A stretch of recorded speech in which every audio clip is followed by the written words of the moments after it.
broke. Hello, I'm Richard Gisbert, and you're at The Listening Post. Here are some of the media stories we're tracking this week. Maybe you thought you knew just how much Facebook tracks you. What you didn't know is how much of your information has been given to others. Al Jazeera is put under the microscope in the U.S. as lawmakers seek to label it a foreign agent. India is WhatsApp's biggest single market. The impact the messaging service is having on politics and society there is profound. And on state-owned TV in Syria, Bashar al-Assad provides some drive-by journalism. أي شيء عسكري يوحي بالفخر والكبرياء ويوحي بالوطنية لأنه 2018 was going to be the year that Facebook would do things differently. Under intense scrutiny from governments and their regulators over fake news, hate speech, and political manipulation on his platform, Mark Zuckerberg vowed to fix things. Then, last weekend, the New York Times, along with The Guardian and Observer and Channel 4 in the UK, broke a story that shattered Zuckerberg's PR campaign. Together, they revealed that Cambridge Analytica, a data analysis firm employed by Donald Trump's election campaign, harvested the personal information of more than 50 million American Facebook users without their permission, and then used that information to create targeted political advertising in order to influence voter behavior. The issues here go far beyond one data mining company and one election. Voters in Great Britain and Kenya may have been affected as well. And the story puts the spotlight squarely on Facebook's business model and its mass surveillance of people like you and me to make their money. Our starting point this week is the man who blew the whistle and blew the lid off of one of social media's dirtiest secrets.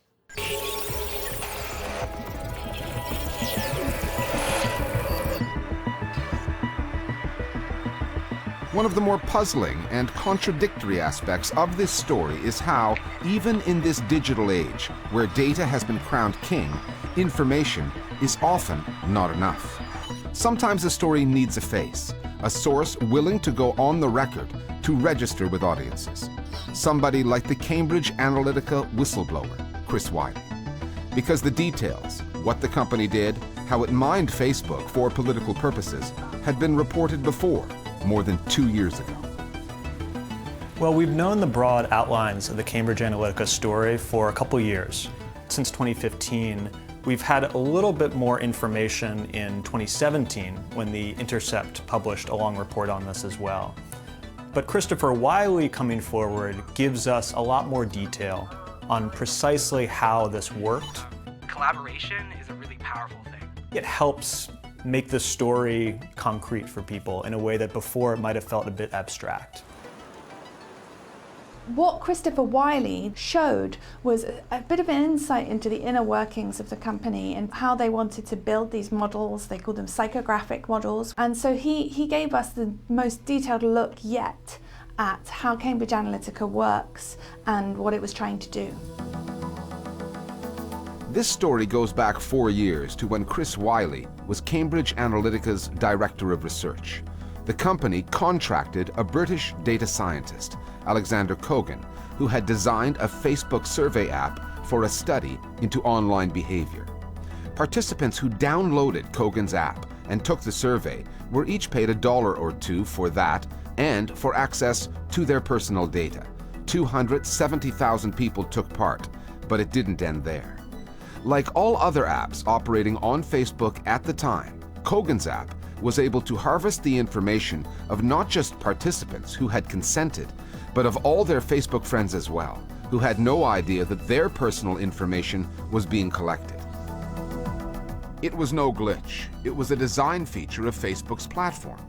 That's how 270,000 participants in the US exposed the private information of another 50 million Americans, enabling Cambridge Analytica to target those people with specifically tailored political ads on behalf of its client, presidential candidate Donald Trump.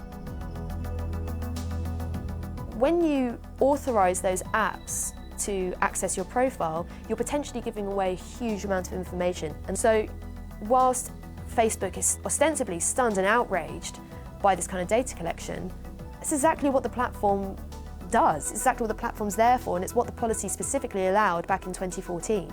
Now, we should be shocked about this, but we shouldn't be surprised. Companies and app developers and scientists could develop apps, plug them into the Facebook system, and get access to all this rich data. You know, scholars who have been watching Facebook have been raising alarms about this since 2010, but nobody was listening. Nobody listened except a few regulators in Europe and in Washington, D.C. And Facebook encouraged it. This was Facebook policy. So now that Facebook people are acting all surprised, all hurt, like they're the victims, I have to laugh. It took Facebook more than 4 days, 4 entire news cycles, before its CEO managed to produce a response. By that time, the market had spoken, shaving more than $50 billion off the company's value. Mark Zuckerberg's post was apologetic. Facebook failed its users, he said. Mistakes were made. The company had to do better. This was a major breach of trust, and I'm really sorry that this happened. Among the things Zuckerberg failed to mention in the media blitz that followed, Facebook had threatened to sue The Times and The Guardian if they went ahead with the story. And Zuckerberg implied that what those papers had reported was news to the company. It wasn't. As far as we understood, around the time of that episode, there was no data out there. As one commentator put it, Mark Zuckerberg wasn't responding to the facts because the facts were not new to him. He was responding to the Führer, which was. So Facebook discovered that this data had been passed to hands that it wasn't meant to be in back in 2015, and it moved to ask Cambridge Analytica, who had got the data, to delete it. Did they check that you'd deleted the data? No, they were just satisfied with the form. The big question really is why didn't it do any more, and how could it be sure that it had deleted it? And the big question that regulators are going to be asking Facebook is, why didn't you tell us in 2015? And why didn't you ban Cambridge Analytica at that point? Because they actually only banned Cambridge Analytica from Facebook just as this story was coming out last week. What a weak response. So they can't use Facebook, like they can't play Words with Friends anymore. They can't post about their birthday parties. That seems like a pretty useless penalty, but it's all that they have. But clearly Facebook had not cared to prevent this from happening, had not audited the companies that had taken the data, had not followed through. Facebook had the legal and moral responsibility to make sure that this data stayed safe. Instead, they have tried to make it just a matter of this sleazy company, Cambridge Analytica, taking advantage of Facebook. Well, of course they did. This story forces us to consider not only Cambridge Analytica, but Facebook itself. The 50 million profiles that Cambridge Analytica has, allegedly, is just 2% of Facebook's 2.2 billion profiles.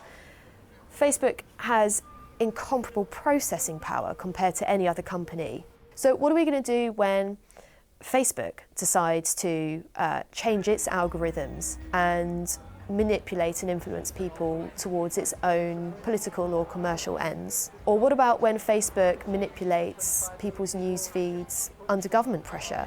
How are democracies potentially being reshaped? Because Cambridge Analytica has not limited its work to the US presidential election of 2016. That same year, it worked for the Leave side in Britain's Brexit referendum, and was also hired by President Uhuru Kenyatta in last year's Kenyan election. 2 electoral processes that were close, and in the case of Kenya, disputed. And those are just the campaigns that we know of. This is just the tip of the iceberg. In many countries in the developing world, Facebook is essentially synonymous with the internet. If you think about a country like Myanmar, a country like Cambodia, Facebook is how people interact with the internet.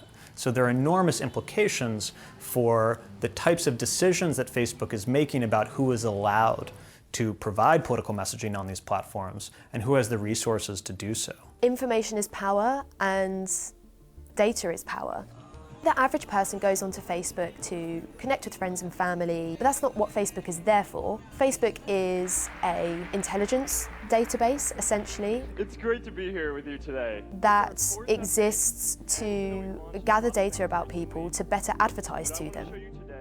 This is a new way of doing modern politics, and it just can't be sustainable. We just can't have a democracy that relies on exploiting deeply personal information about people's private lives in order to try to recruit voters. Facebook was perfectly designed to crush democracy, to mess with democracy. It was not intended to.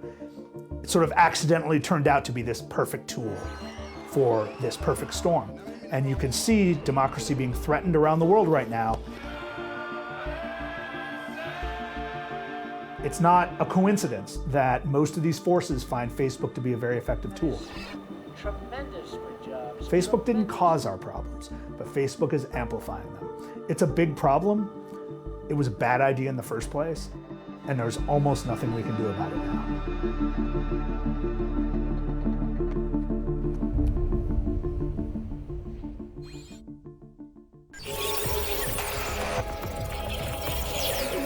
We're discussing other media stories that are on our radar this week with one of our producers, Will Young. Will, so post-Cambridge Analytica, Facebook's reputation takes another hit. And another tech giant, Google, chooses this particular moment to make what it says is a big announcement to the news industry. Yes, it's putting $300 million behind what it calls the Google News Initiative. But if that sounds like a handout to struggling news outlets, let me explain why that's not the case. What Google is announcing is $300 million of investment over 3 years into projects that affect publishers and news consumers. A major focus of that is fake news, although notably, Google avoids completely using that term. For example, $10 million goes to a global media literacy initiative to educate audiences about what is and is not credible news. $3 million of that has already been earmarked for a project in the US, leaving $7 million for the rest of the world. Do we have any other specifics about where the money is going? No, none at all. The rest of their extended press releases talk about Google's tools for news organisations to help them grow their digital advertising revenue.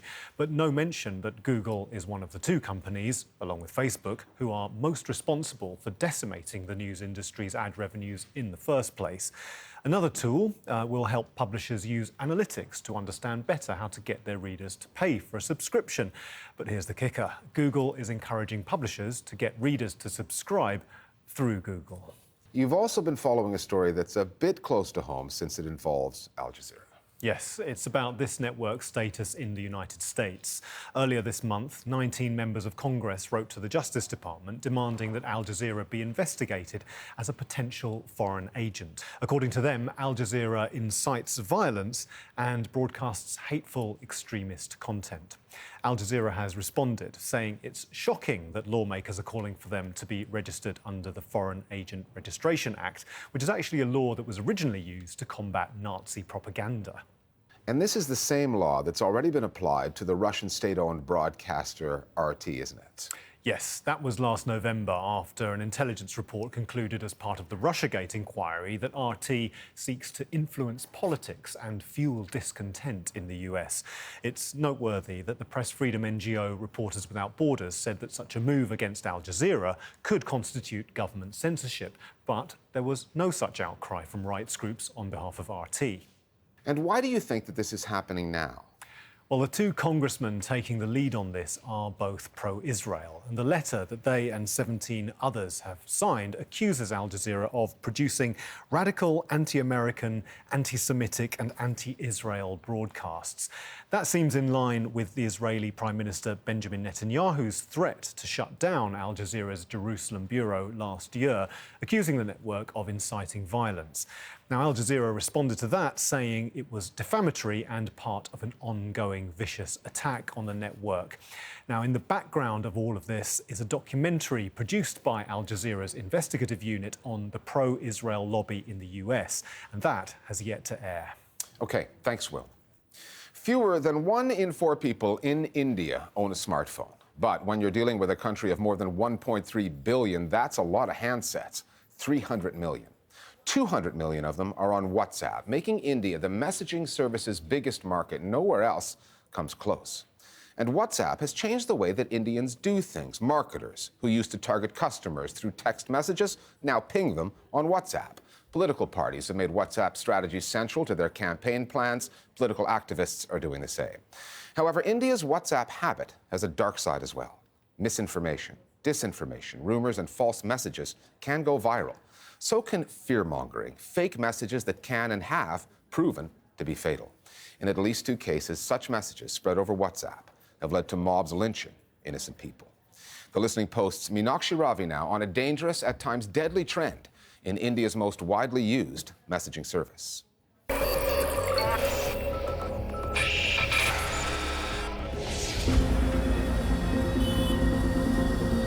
In June 2017, a familiar image started doing the rounds on WhatsApp in India. It pushed all the buttons that the most viral WhatsApp messages in India can push. It was fear-mongering. It threatened the specter of a violent and powerful Islamic extremist base in the country. And it was reported as real news on one of India's louder, more sensational channels. Invade the Hindu faith by carrying out conversions, especially of young Hindu girls.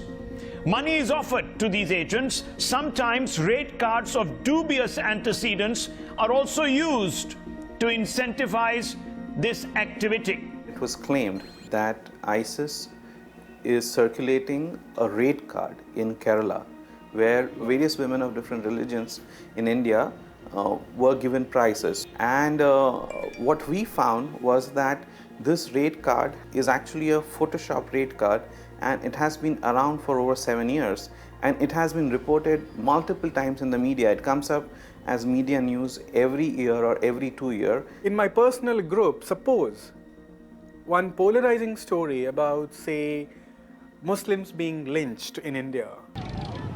Say this video is from a country outside India, but that's being passed off by one of my relatives who is rather ignorant, who doesn't know how fake news works. I would tend to believe it. And then I would propagate that vicious cycle and probably post that disturbing video in 12 more WhatsApp groups I'm part of. WhatsApp is very personal because it's groups that you know. It's not, you're not broadcasting to all these many people. It feels like somebody is speaking more directly to you.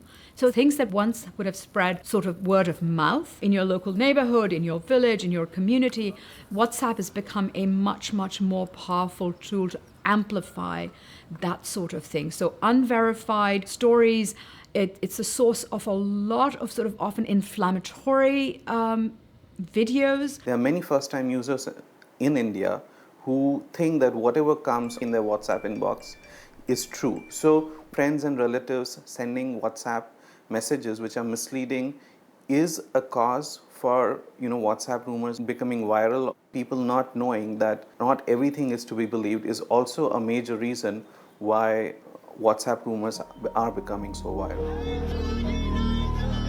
The growth of WhatsApp has coincided with a wave of political and socio-religious activism in India.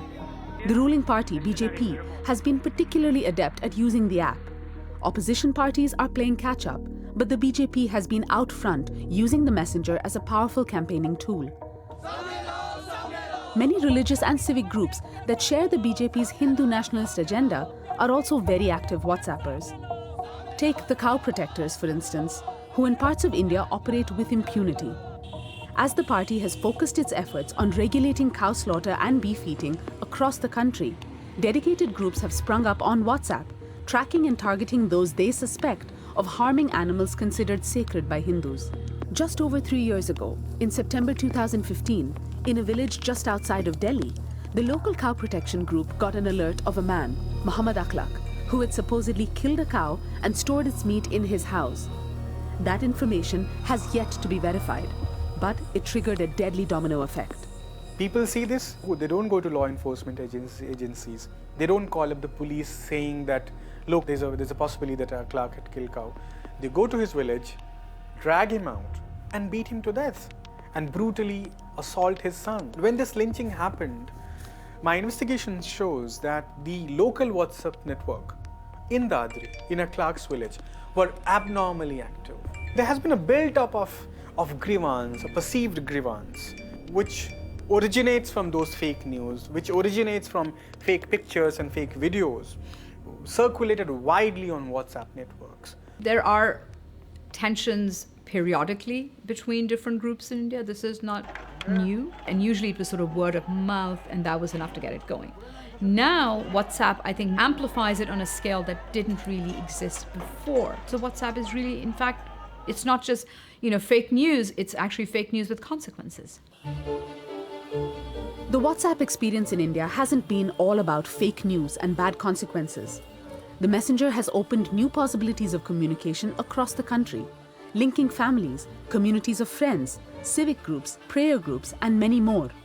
However, it's the outsized and shocking impact that some of the more politically motivated groups have had that has sent up a flare. One of those groups is the Gau Raksha Hindu Dal, a cow protection group that operates just outside New Delhi. A spokesman of the group, Vaid Nagar, explained what WhatsApp has meant for his organization's activities. Most of our members tend to be more active on WhatsApp, which makes it the ideal platform for us. The best thing about using WhatsApp is that it delivers our messages to our members instantly. We have a system for relaying information to our group. For example, if the information is about a vehicle transporting beef, we send it via text message. If the message is urgent, we send voice messages. However, if we have an advanced warning about a vehicle, then I will compose a long message with the full details and forward it to our members on WhatsApp. I was talking to one of these guys who runs this biggest WhatsApp groups, a network of WhatsApp groups in Dadri, where the lynching of a clerk happened. I asked him, how do you get people to be a part of your groups? He said, it's very simple. You just go to the mobile recharge shops in a village. You go there, you give him $100. He'll give you the number of entire village. And then you add these people. Indian authorities are on the back foot when it comes to even beginning to deal with the challenges posed by the misuse of WhatsApp. There are more than 200 million Indians on the app, texting, voice messaging, and video calling each other. Technologically, and even in terms of regulation, law enforcement officials have yet to catch up. WhatsApp itself says keeping a check on the spread of misinformation is, quote, complex. Earlier this year, one of the company's engineers, Alan Cow, said the key challenge to monitoring WhatsApp was encryption.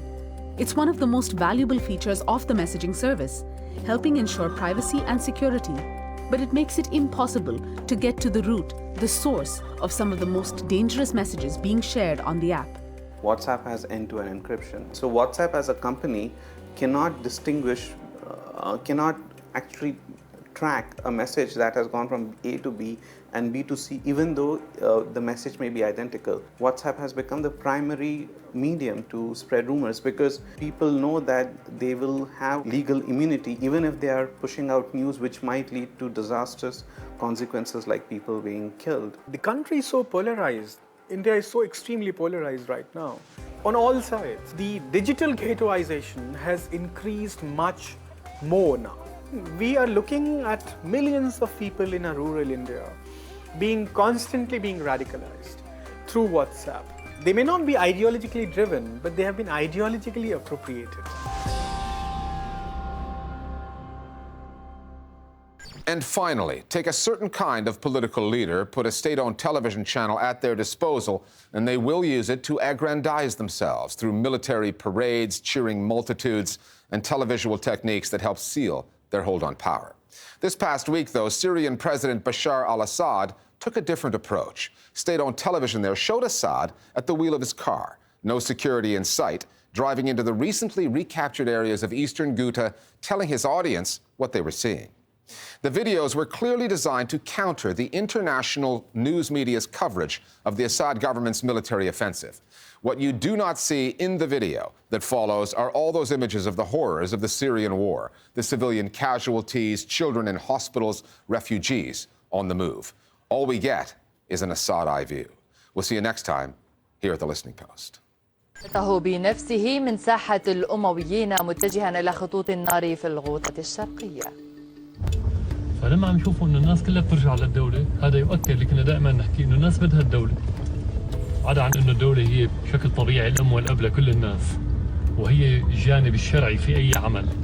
إن شاء الله يعني أي شيء ممكن نحرره بدون قتال، فهذا هو الشيء الصح. كمان لا ننسى انه في مدنيين بده الواحد يحافظ على حياتهم، كلنا بنعرف انه أي شيء عسكري يوحي بالفخر والكبرياء ويوحي بالوطنية، لأنه الجيش العربي السوري عمليا من أيام الاستقلال لليوم هو اللي صنع تاريخ سوريا. أكد السيد الرئيس بشار الأسد خلال زيارته رجال الجيش على الخطوط الأمامية في الغوطة الشرقية أن كل رصاصة أطلقها الجيش العربي السوري لقتل إرهابي كانت تغير ميزان العالم. كل سائق دبابة كان عم يتقدم متر للأمام كان عم يغير الخريطة السياسية للعالم. بالراح بالدم نفديك يا بشار، بالراح بالدم نفديك يا بشار.